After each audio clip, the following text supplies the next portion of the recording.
દર વર્ષે સુરત મહાનગરપાલિકા દ્વારા વિશ્વ પર્યાવરણ દિવસની ઉજવણી કરાય છે, ત્યારે આ વખતે વિશ્વ પર્યાવરણ દિવસ નિમિત્તે અલથાણમાં મનપા કમિશનર અને મેયર દ્વારા વૃક્ષારોપણ કરાયું હતું।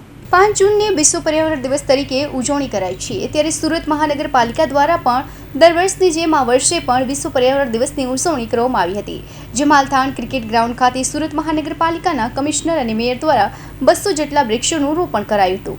ગ્રાઉન્ડની આજુબાજુ તમામ કોર્પોરેટરો અને હોદ્દેદારો પણ વૃક્ષારોપણ કર્યું હતું।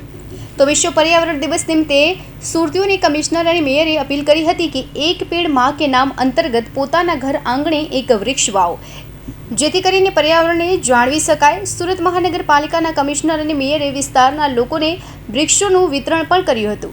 તો આ પ્રસંગે 84ના ધારાસભ્ય Sandeep Desai, deputy commissioner, corporator, અધિકારીઓ, હોદ્દેદારો સહિત મોટી સંખ્યામાં વિસ્તારના લોકો આ કાર્યક્રમમાં ઉપસ્થિત રહ્યા હતા અને લોકો પણ હોશે હોશે વૃક્ષ લઈ જતા જોવા મળ્યા હતા। આજે વિશ્વ પર્યાવરણ દિવસની તમામ સુરતીઓને હૃદયપૂર્વકની શુભકામના પાઠવું છું। સાથે સાથે અપીલ પણ કરું છું કે આપણે સિંગલ યુઝ પ્લાસ્ટિકનો ઉપયોગ નહીં કરી અને સુરતને પ્લાસ્ટિક મુક્ત સિટી બનાવીએ અને દેશને પણ પ્રદૂષણથી અટકાવીએ। આદરણીય પ્રધાનમંત્રી શ્રી નરેન્દ્રભાઈ મોદી સાહેબનું એક પેડ માં કે નામનું જે અભિયાન છે તેને ઘરે ઘરે બધા જ સુરતીઓ પોતાના માને નામે એક ટ્રી વાવે તેવી અપીલ કરું છું।